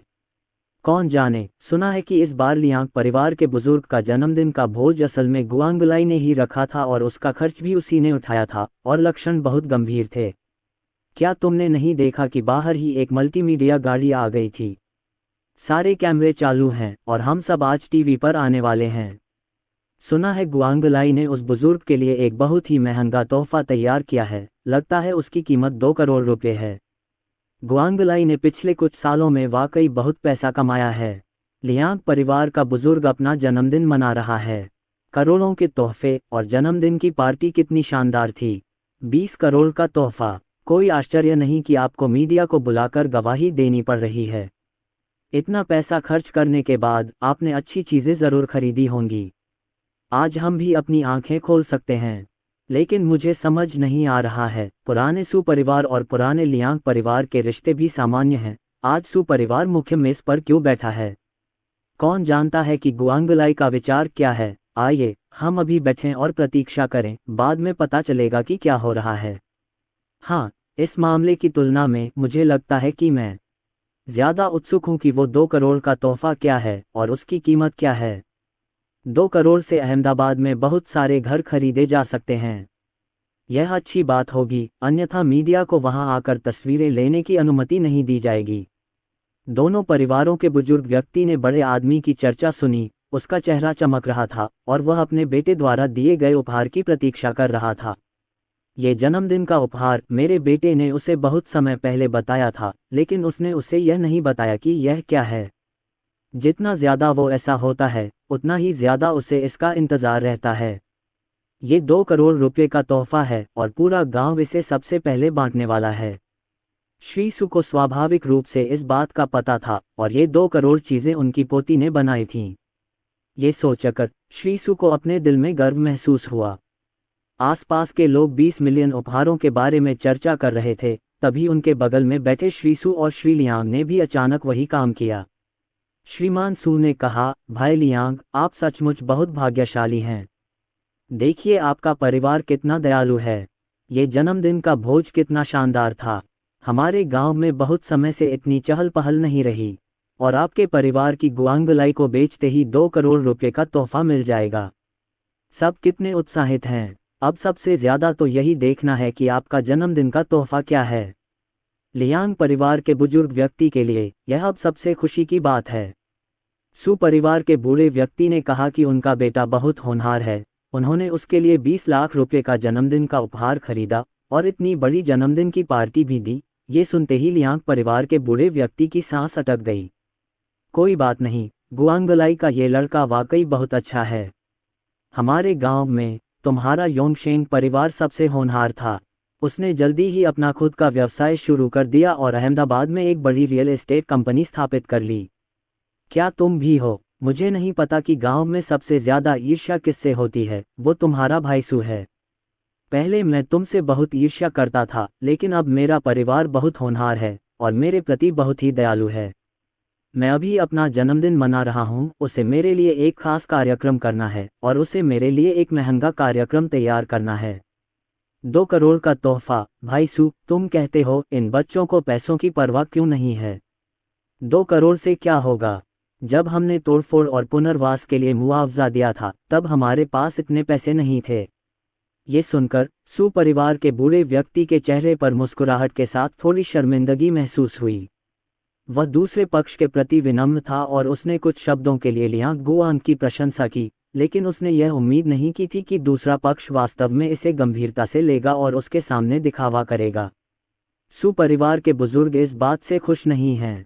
आपको पता ही होगा कि ये बुजुर्ग गांव में आमतौर पर शांत स्वभाव के होते हैं, लेकिन जब अपने बेटों और पोतों की बात करते हैं तो वे जैसे को तैसा कर देते हैं और हार मानने को तैयार नहीं होते। जब हम छोटे थे तो हर कोई अपनी ताकत के लिए लड़ता था, लेकिन अब जब वे बड़े हो गए हैं तो क्या वे घर पर बच्चों के लिए नहीं लड़ते हैं? सू परिवार का बूढ़ा आदमी इतने सालों से सुनील सक्सेना पर निर्भर रहा है और गांव में हमेशा उसकी पूछ और ईर्ष्या रही है। लियांग परिवार के बूढ़े आदमी की यह बात सुनकर बूढ़ा सू तुरंत असंतुष्ट हो गया। आपके परिवार का गुआंगलाई वाकई बहुत होनहार बच्चा है, लेकिन व्यवसाय शुरू करने में थोड़ी देर हो गई है। आपने कहा कि अगर आप पक्षपात न करते और पैसे को कई बच्चों में बराबर बराबर बांट देते तो गुआंशी पहले ही बहुत पैसा कमा चुका होता। मुझे लगता है आपके परिवार के गुआंगलाई की दूरदर्शिता अच्छी है। आप देख सकते हैं कि उन्होंने प्रॉपर्टी उद्योग को निशाना बनाया है। उन्होंने अपना व्यवसाय शुरू करने के बाद से कुछ ही सालों में बहुत कम पैसा कमाया है और उन्होंने मेरे पोते पोतियों को भी ढूंढ लिया है। यह कोई अच्छी दूरदर्शिता नहीं है। यह क्या है? मेरे पोते दामाद बहुत अच्छे हैं, लेकिन क्योंकि यह व्यवसाय के शुरुआती चरण में है और ऐसे कई युवा लोग नहीं हैं जो उन्हें जानते हैं, आपके परिवार गुआंगलाई को इस प्रकार से अवगत कराया गया है, ठीक है? क्योंकि वह मेरे पोते दामाद को जल्दी जानता था। अगर वह मैं अब केवल अपने पोते दामाद को जानता हूँ, मुझे डर है कि मेरे पास अभी भी अपने पोते दामाद के साथ ऐसा रिश्ता रखने का कोई मौका नहीं है। जब लियांग परिवार के बूढ़े व्यक्ति ने ये सुना तो उसे यह बात सही क्यों नहीं लगी। जाहिर है कि प्रशंसा उनके बेटे की हुई थी, तो फिर वे अपने पोते की प्रशंसा कैसे कर सकते थे? आपके पोते पोती तो बहुत सुंदर हैं, लेकिन इसका हमारे गुआंगलाई से क्या लेना देना? गुआंग ने बताया कि वह मिस्टर सक्सेना को जानते हैं, लेकिन उन्होंने यह नहीं बताया कि उनसे उनकी मुलाकात कैसे हुई। मैंने सोचा कि ऐसा इसलिए हुआ क्योंकि वे दोनों एक दूसरे को जानती थीं और जानती थीं कि वे आपकी पोती हैं, इसलिए वे करीब आ गईं। सू परिवार के बुजुर्ग व्यक्ति ने मुस्कुराते हुए कहा, यह इसलिए है, ऐसा इसलिए नहीं है कि आपका परिवार मदद मांगने आया था और संयोग से उन्हें मेरा परिवार अर्जुन सक्सेना मिल गया। मेरा परिवार आपके परिवार के अर्जुन सक्सेना से कुछ करने के लिए कहने आया है। लियांग परिवार के बूढ़े व्यक्ति ने अविश्वास से देखा। मुस्कुराते हुए उसने कहा, बुजुर्ग सू, क्या तुमने कोई गलती की?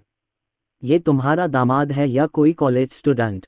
मेरा गुआंगलाई एक प्रॉपर्टी कंपनी चलाता है। वो तुम्हारे पोते से क्या मांग सकता है? अरे, जब मैंने कहा था तब तुम मेरी बात पर यकीन क्यों नहीं करते? फिर वो सू परिवार का बूढ़ा आदमी इतना बेचैन हो गया कि उसने एक ही मुंह से लगभग 2 करोड़ लकड़ी की नक्काशी खोल दी। बगल में बैठी बूढ़ी औरत चालाक थी, उसने जल्दी से अपने पति को पकड़ लिया और धीमी आवाज में कहा, बदबूदार बूढ़े आदमी, तुम क्या बात कर रहे हो? क्या तुम भूल गए कि लियांग परिवार के लड़के ने उन्हें बताया था? यह एक आश्चर्य है जो उसने अपने पिता के लिए तैयार किया है। मास्टर सू की बात सुनकर उन्होंने अभी भी असंतुष्ट भाव से लियांग परिवार के बूढ़े व्यक्ति की ओर देखा और कहा, खैर, आपको बाद में पता चल जाएगा। जैसे ही वे बातचीत कर रहे थे, दावत आधिकारिक तौर पर शुरू हो गई। पत्रकार कैमरे लेकर आयोजन स्थल पर घूम रहे थे और इस जीवंत दृश्य को फिल्मा रहे थे। मेहमानों की अगवानी करने के बाद लियांग गुआंगलाई भी मुख्य मेज पर लौट आए। आते ही उन्होंने सबके लिए चाय बनाने की पहल की। उन्हें चायदानी उठाते देख लियांग परिवार के बुजुर्ग ने तुरंत अपना प्याला उठाया और अपने बेटे के चाय डालने का इंतजार करने लगे। कौन जानता था कि लियांग गुआंगलाई ने केतली ली, चक्कर लगाया और सीधे अर्जुन सक्सेना की तरफ चल पड़ा। मास्टर किन, चाय पीजिए, आज बहुत ज्यादा लोग हैं, मुझे खराब स्वागत के लिए बहुत खेद है। लियांग परिवार के बूढ़े व्यक्ति ने थोड़ा सा मुंह बनाया। क्या बात है? अर्जुन सक्सेना के व्यवहार से उसका बेटा गलत क्यों लग रहा है?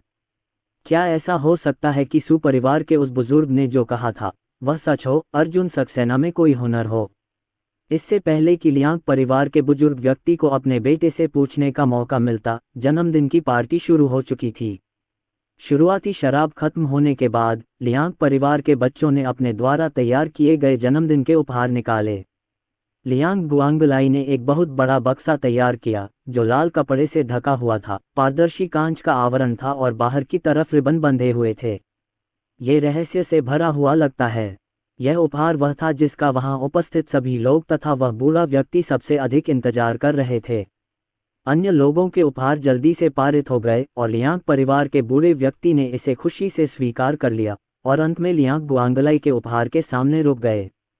पत्रकार तुरंत इकट्ठा हो गए और लियांग गुआंगलाई उपहार के सामने खड़े होकर बोले, यह मेरे पिता के लिए तैयार किया गया जन्मदिन का उपहार है।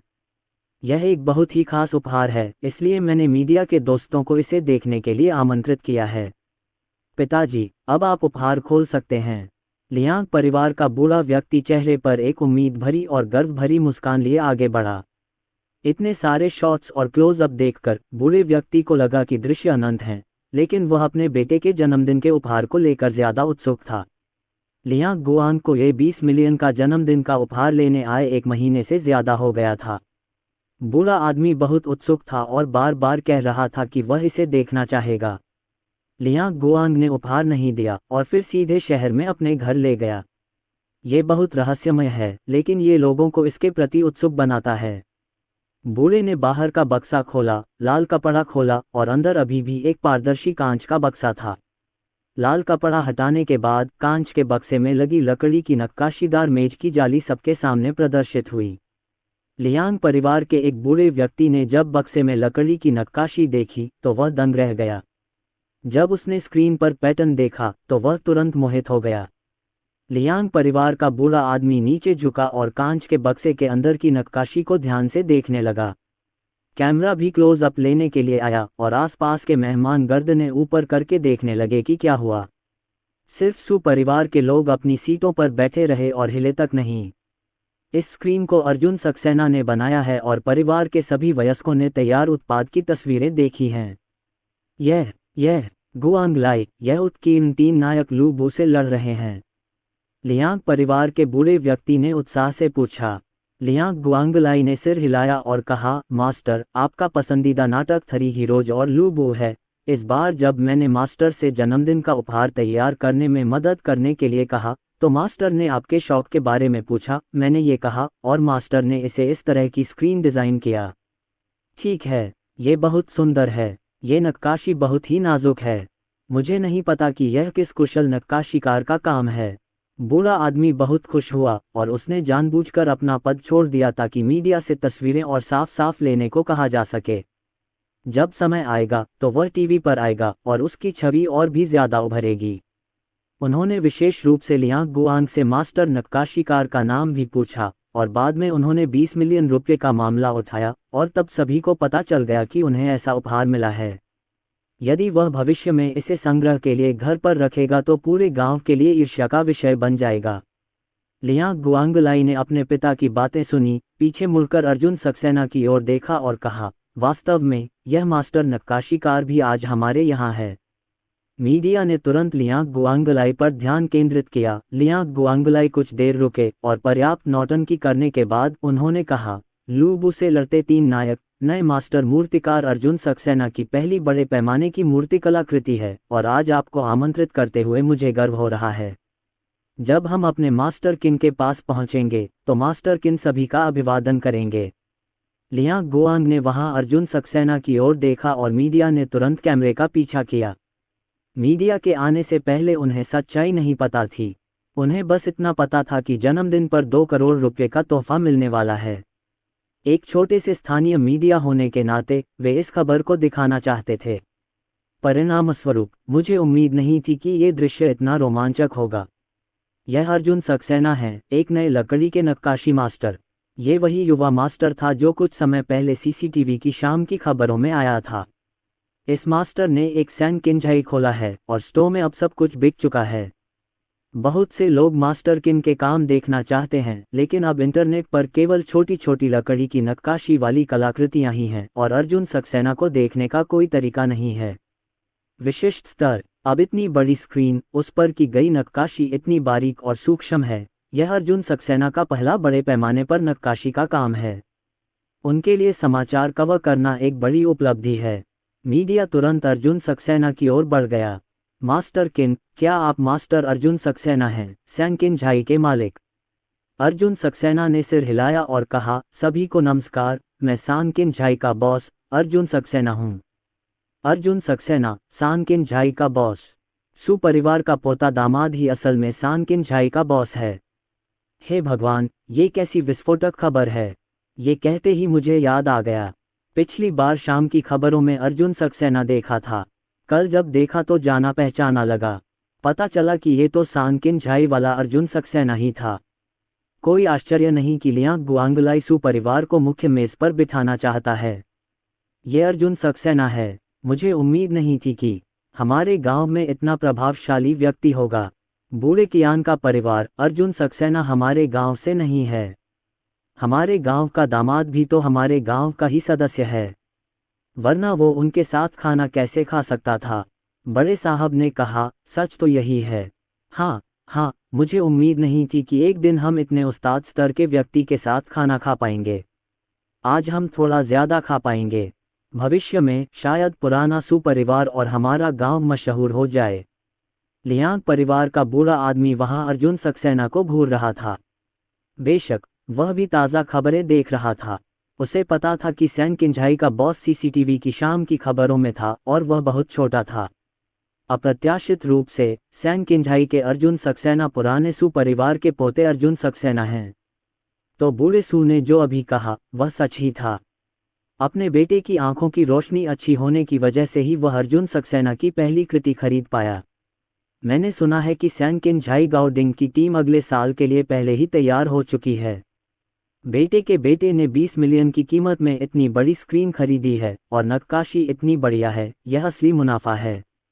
कल तो उन्होंने अनन्या शर्मा की मां किन पर हंसा था, जिनकी शादी बाहर हुई थी, लेकिन अब उनका चेहरा हरा हो गया है। ये सुनकर कि उसके आसपास के सभी लोग अर्जुन सक्सेना और अनन्या शर्मा की अच्छी शादी की तारीफ कर रहे थे, उसने जल्दी से कहा, कोई आश्चर्य नहीं कि भाई योंगशेंग अपनी बेटी की शादी उससे करने को तैयार हैं। अर्जुन सक्सेना बहुत होनहार है। ये वास्तव में हम जैसे लोगों से बेहतर है जो टूट गए हैं। घर बहुत मजबूत हैं। ये कहते हुए किननीता सक्सेना चिकोटी काटते हुए वहां अनीता सक्सेना के पास चली गईं और मुस्कुराते हुए दूसरे पक्ष से बोली, बहन याक्सियन, आपका दामाद वाकई अविश्वसनीय है। या हम अनन्या की नज़र अच्छी है, देखो। इतने अच्छे दामाद के साथ यह कोई आश्चर्य की बात नहीं है कि वह विश्वविद्यालय से स्नातक होने से पहले शादी करने और बच्चे को जन्म देने की जल्दी में था।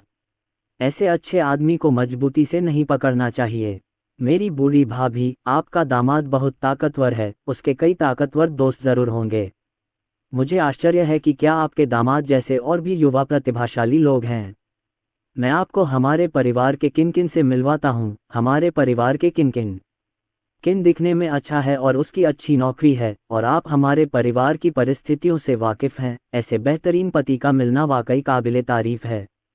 अनीता सक्सेना ने उसकी बातें सुनी और मन ही मन बहुत घृणा महसूस की। कल इस आदमी ने उनके घर पर कितनी बुरी बातें कही थीं। आज हिम्मत करके उसने अपना मुंह चाटा और अर्जुन सक्सेना से कहा कि वह उसकी बेटी को एक साथी ढूंढने में मदद करे। अनीता सक्सेना इस तरह के व्यक्ति पर ध्यान नहीं देना चाहती थी, इसलिए वह सीधे वापस चली गई। किनकिन माँ, आपने क्या कहा? हमारा अर्जुन सक्सेना आपके परिवार में एक प्रेमी को कैसे पेश कर सकता है? किनकिन, आपकी बेटी की शादी की शर्तें कल आप ही थी बड़े आदमी के सामने।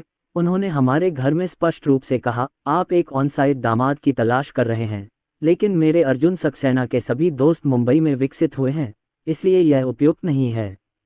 अरे बुढ़िया भाभी, देखो तुमने क्या कहा। कल मैंने जो शर्तें बताई थी वो पूरी तरह से कठोर नहीं हैं। जब तक सामने वाला तुम्हारे अर्जुन सक्सेना जितना अच्छा हो, बाकी शर्तें भी उचित रूप से ढीली की जा सकती हैं। अनीता सक्सेना को उम्मीद नहीं थी कि कोई इतना मोटा चमड़ी वाला होगा। उसने पहले ही इसे स्पष्ट रूप से अस्वीकार कर दिया था, और किन अनीता सक्सेना अभी भी यहाँ खिलवाड़ कर रही थी। अर्जुन सक्सेना को कल ही गांव में इस शानदार पड़ोसी से मुलाकात हुई थी, लेकिन नए चाचा के रूप में यह उनका यहाँ पहला मौका था, इसलिए लोगों को सीधे डांटना आसान नहीं है। लेकिन आज दूसरा पक्ष खुद ही इसे दरवाजे पर ले आया। अर्जुन सक्सेना ने सीधे कहा, आंटी, मैं और मेरे दोस्त गर्लफ्रेंड चुनते समय बहुत सावधान रहते हैं, न केवल दूसरे पक्ष के चरित्र पर बल्कि दूसरे पक्ष के परिवार के चरित्र पर भी। मैं वास्तव में आंटी जैसे लोगों से सहमत नहीं हो सकता, और मेरे दोस्त शायद सहमत नहीं होंगे। मेरी माँ को अपने दामाद से मिलवाने मत देना।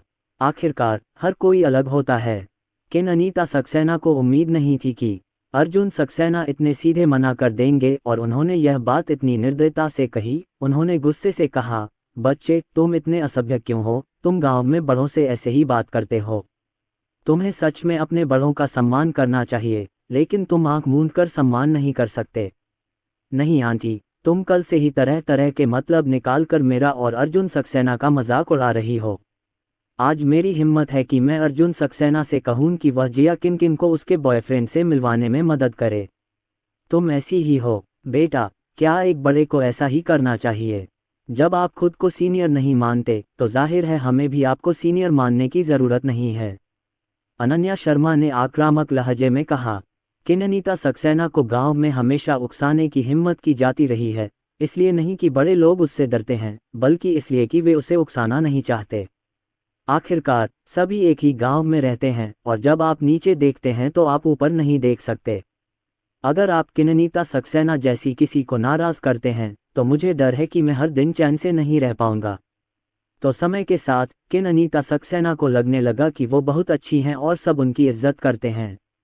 अब अर्जुन सक्सेना और अनन्या शर्मा का रवैया उन्हें यकीन नहीं होने देता। किन अनीता सक्सेना चिल्लाने ही वाली थी कि तभी लियांग गुआंगलाई की सुरक्षा टीम सीधे आ गई और किन अनीता सक्सेना और किन अर्जुन के पिता को याद से बाहर बुलाया। यदि आप उनके घर में परेशानी पैदा करना चाहते हैं तो कोई रास्ता नहीं है। उनकी प्रॉपर्टी कंपनी सिर्फ मनोरंजन के लिए नहीं है, और उनकी अपनी सुरक्षा भी अच्छी तरह से प्रबंधित नहीं है, तो वे अन्य समुदायों की सुरक्षा का प्रबंधन कैसे कर सकते हैं? लियांग परिवार के बुजुर्ग का जन्मदिन भोज दोपहर तक चला। दोपहर में लियांग गुआंगलाई ने भी एक गायक मंडली को गाने के लिए आमंत्रित किया। मंच पर जो गाया गया था वह था थ्री हीरोज फाइटिंग लूबो, लेकिन अर्जुन सक्सेना द्वारा थ्री हीरोज फाइटिंग लूबो की नक्काशी देखने के बाद स्टैंड पर वेशभूषा और परिधान तुरंत बहुत अलग लगे। एक तो बढ़िया मोती है और दूसरा लापरवाही से चुना गया कंकड़ है। पुराने सुपरिवार को देखकर आसपास के पड़ोसियों की नज़रें बिल्कुल बदल गई हैं। अनन्या शर्मा ने अर्जुन सक्सेना जैसे ताकतवर आदमी से शादी की है, और आगे चलकर पुराना सुपरिवार और भी ज्यादा रौनक से भर जाएगा। मूल रूप से सुनील सक्सेना ने गांव में बहुत अच्छा विकास किया था, लेकिन अब एक और लियांग गुआंगलाई है, लेकिन दोनों ने 40 वर्ष की आयु तक एक निश्चित मात्रा में संपत्ति जमा कर ली है। लेकिन सुपरिवार के पोते अर्जुन सक्सेना अभी सिर्फ 20 साल के हैं।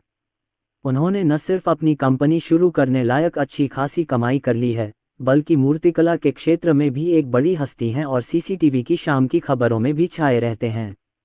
जब लोग पैसे के बारे में चिंतित नहीं होते तो वे अधिक प्रसिद्धि और प्रतिष्ठा चाहते हैं।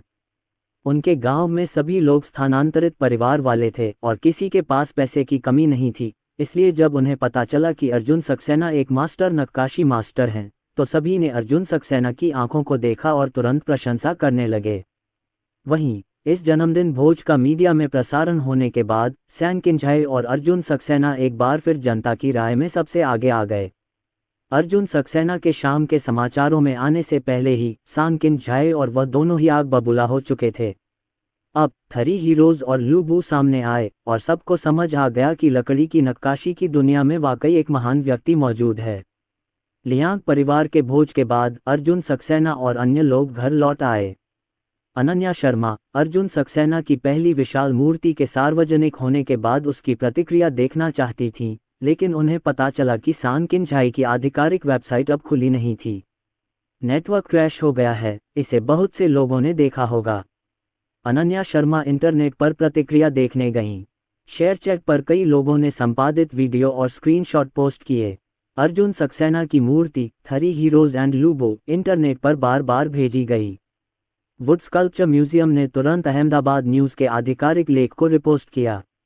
एक वीबो पोस्ट अर्जुन सक्सेना का नंबर 1 समर्थक बन गया। नेटिजन्स ने याद किया कि जब सैन किंझाई ने बिक्री मॉडल में सुधार का प्रस्ताव रखा तो वुड स्कल्पचर म्यूजियम के उपाध्यक्ष कांग हैपिंग तुरंत अर्जुन सक्सेना के पक्ष में बोलने के लिए खड़े हो गए। सुबह सुबह ही उन्हें अर्जुन सक्सेना की प्रतिभा बहुत पसंद आ गई। लकड़ी की नक्काशी की दुनिया में पुरानी पीढ़ी ने भी एक के बाद एक अर्जुन सक्सेना के बारे में खबरें आगे बढ़ाईं और स्पष्ट रूप से स्वीकार किया कि लोन्गो लकड़ी की नक्काशी की दुनिया का भविष्य युवा पीढ़ी के हाथों में है।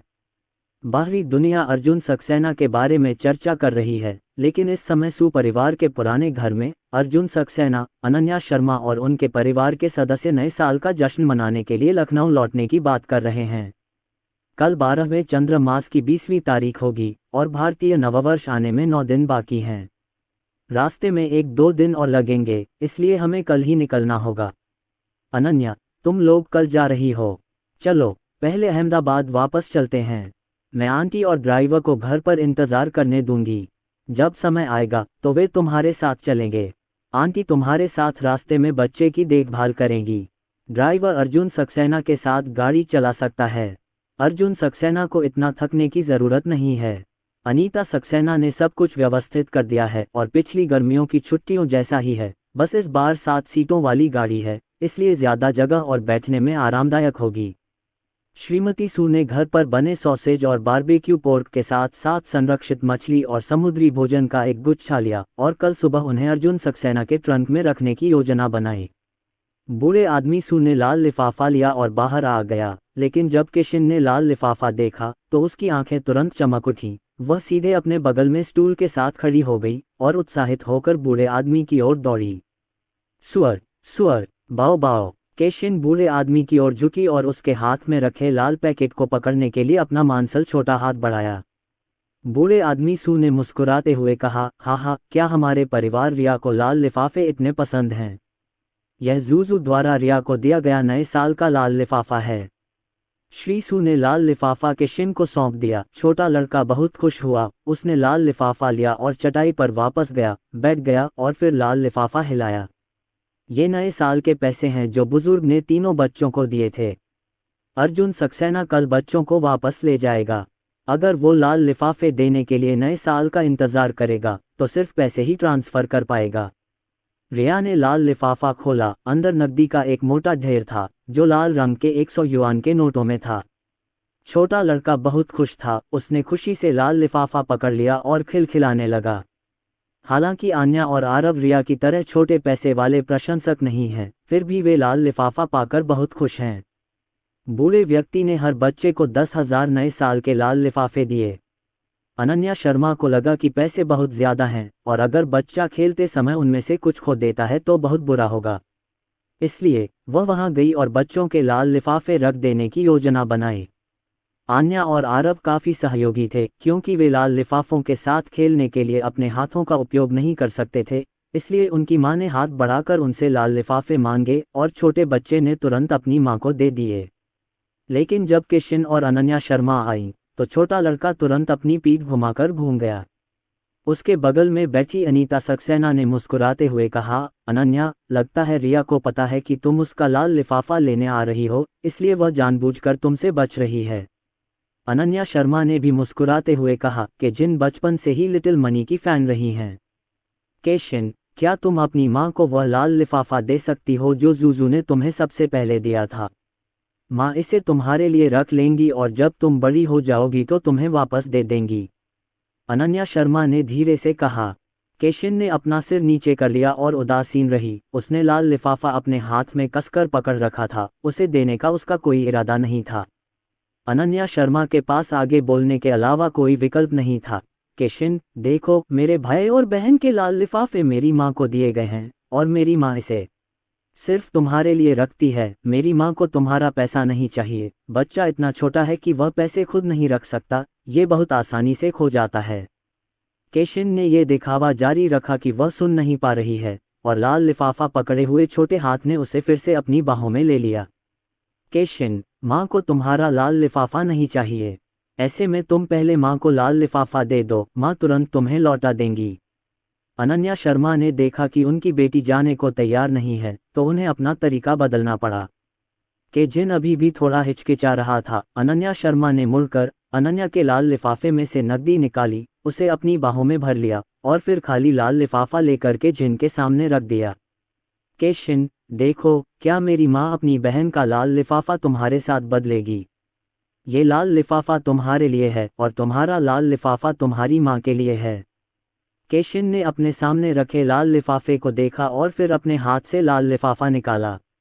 अनन्या शर्मा ने केशिन के हाथ में रखे बड़े लाल लिफाफे की जगह एक खाली लाल लिफाफा रख दिया। लाल लिफाफा मिलने के बाद उसने तुरंत बाकी बचे 2 लाल लिफाफे निकाले और चुपके से बगल में बैठे अर्जुन सक्सेना को दे दिए। अर्जुन सक्सेना, जल्दी से सारे पैसे इकट्ठा करो। जब केशिन को नया लाल लिफाफा मिला तो छोटे लड़के ने जब अपने हाथ में खाली लाल लिफाफा देखा तो उसकी भौहें थोड़ी सिकुड़ गईं।